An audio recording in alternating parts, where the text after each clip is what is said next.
नमस्कार, मी पंजाब डक. पण राज्यातल्या सर्व शेतकऱ्याला सांगू इच्छितो की ज्यांच्याकडे ईदभर ओला असेल तर तुम्ही तुमचं पेरणी करू शकता.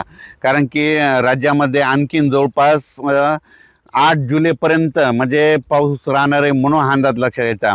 आणि राज्यातल्या इकडल्या पश्चिम भागातला तुम्हाला एक सांगू इच्छितो की दक्षिण महाराष्ट्रामध्ये सोलापूर जिल्हा, सांगली जिल्हा, सातारा जिल्ह्याचा पूर्वेकडील भाग, बारामती आणि धाराशिव, लातूर ह्या जिल्ह्यातल्या शेतकऱ्याचे फोन आलेत आमच्याकडे पाऊस नाही. त्याच जिल्ह्यातल्या शेतकऱ्याला सांगू इच्छितो की तुमच्याकडे आज म्हणजे 27 तारखेला बऱ्याच भागामध्ये पाऊस येणार आहे. 28, 29, 30च्या दरम्यान आणखीन बराच भाग कव्हर होणार आहे. तुमच्याकडे चांगला पाऊस पडला आणि ईदभर ओलं झाली तर तुम्ही तुमचा पेरणीचा निर्णय घेऊ शकता. पण तुम्हाला एक सांगू इच्छितो, राज्यामध्ये मात्र जुलैच्या पहिल्या आठवड्यात काही ठिकाणी मुसळधार पाऊस पडणार आहे, अतिवृष्टी होणार आहे म्हणून हा अंदाज लक्षात घ्यायचा. मग ही अतिवृष्टी कोणत्या भागात होणार आहे तर राज्यात सर्वप्रथम सांगतो मुंबईकरांनी एक सगळ्यांना सांगू इच्छितो की तुम्ही काय करा, जुलैच्या पहिल्या आठवड्यामध्ये 1 जुलै ते 8 जुलैच्या दरम्यान तुम्ही स्वतःची काळजी घ्या. कारण की मुंबई, नाशिक, पुणे, त्याच्यानंतर अकोले, संगमनेर ह्या पट्ट्यामध्ये काय होणार आहे म्हणजे जवळपास 1 जुलै ते 8 जुलैच्या दरम्यान काही भागामध्ये अतिवृष्टी होणार आहे म्हणून हा अंदाज लक्षात घ्यायचा.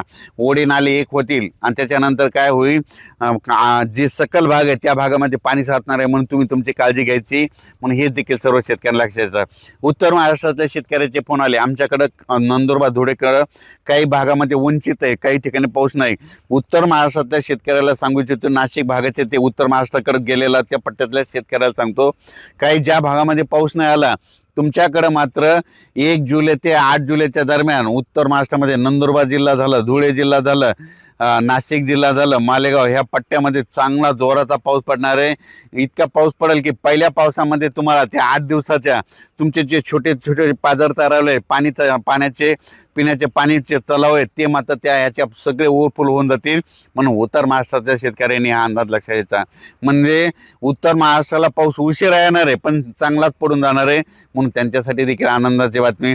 त्याच्यानंतर मालेगाव तालुका, नाशिक जिल्ह्यातला मालेगाव, त्याच्यानंतर निपाड, येवला, वैजापूर, गंगापूर, शिर्डी, राहता, कोपरगाव, त्याच्यानंतर संभाजीनगरचा फुलंब्री ह्या पट्ट्यातल्या शेतकऱ्याला सांगू इच्छितो की तुमच्याकडे देखील म्हणजे 1 जुलै ते 8 जुलैच्या दरम्यान काही ठिकाणी अतिमुसळधार पाऊस पडणार आहे म्हणून हा अंदाज तुम्ही ते देखील लक्षात घ्यायचा. त्याच्यानंतर आपण मराठवाड्यात बघू.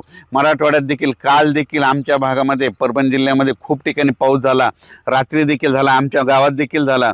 पण परभणी जिल्ह्यामधल्या शेतकऱ्याला परभणी, बीड, लातूर, धाराशिव, जालना, नांदेड आणि हिंगोलीतल्या शेतकऱ्याला सांगू इच्छितो की तुमच्याकडं 27 तारखेपर्यंत 8 जुलैपर्यंत दररोज वेगवेगळ्या भागात, वेगवेगळ्या गावात असा दररोज भाग बदलत पाऊस पडणार आहे म्हणून हा अंदाज लक्षात घ्यायचा.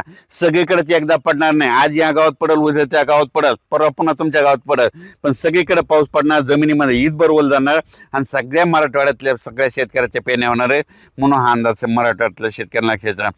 विदर्भातल्या शेतकऱ्याला सांगू इच्छितो, विदर्भात देखील आज वर्धा जिल्हा, नागपूर जिल्हा, भंडारा जिल्हा, गोंदिया जिल्हा, यवतमाळ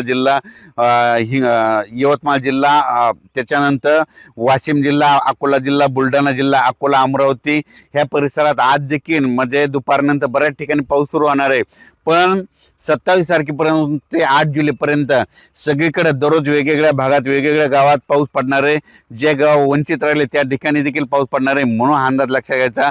तुमच्या विदर्भातल्या ज्या शेतकऱ्याची जर ईदवर ओल गेली असेल तर तुम्ही तुमच्या पेरणी करू शकता, पेरणीचा निर्णय घेऊ शकता म्हणून हे लक्षात घ्यायचं. पण राज्यात मात्र फक्त कमी पाऊस कोणत्या पट्ट्यात राहणार आहे, फक्त सोलापूर जिल्हा, पंढरपूर, एक सांगली, त्याच्यानंतर इकडं धाराशिवचं थोडंफार पडणार आहे, तिकडं देखील ह्या 3 दिवसात पडणार आहे. पण जसा इकडं पाऊस पडायला आहे समजा विदर्भ, मराठवाडा, उत्तर महाराष्ट्राकडे तितका पाऊस तिकडं पडणार नाही म्हणून हे त्यांनी लक्षात घ्यायचं.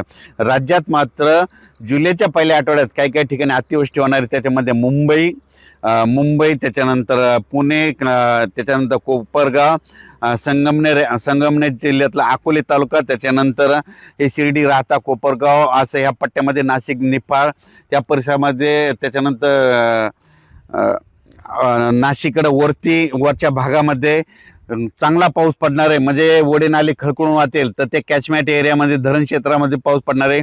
जे छोटे छोटे तळे त्याच्यात देखील पाणी येणार आहे म्हणून हा अंदाज सर्व शेतकऱ्यांना लक्षात घ्यायचा. म्हणजे राज्यात सांगायचं झालं तर आज 27 पासून ते जवळपास 8 जुलैपर्यंत दररोज वेगवेगळ्या भागात पाऊस पडणार आहे. सगळीकडे एकदा पडणार नाही, भाग बदलत पडणार आहे. जिथं वंचित राहिले त्यांना देखील पाऊस पडून जाणार आहे, म्हणून हा अंदाज लक्षात घ्यायचा. आणि ज्यांच्याकडे ईदभर ओल झाली तर तुम्ही तुमचं पेरणी करू शकता. अचानक वातावरण बदललं तर उद्या एक लगेच मेसेज दिला जाईल. धन्यवाद.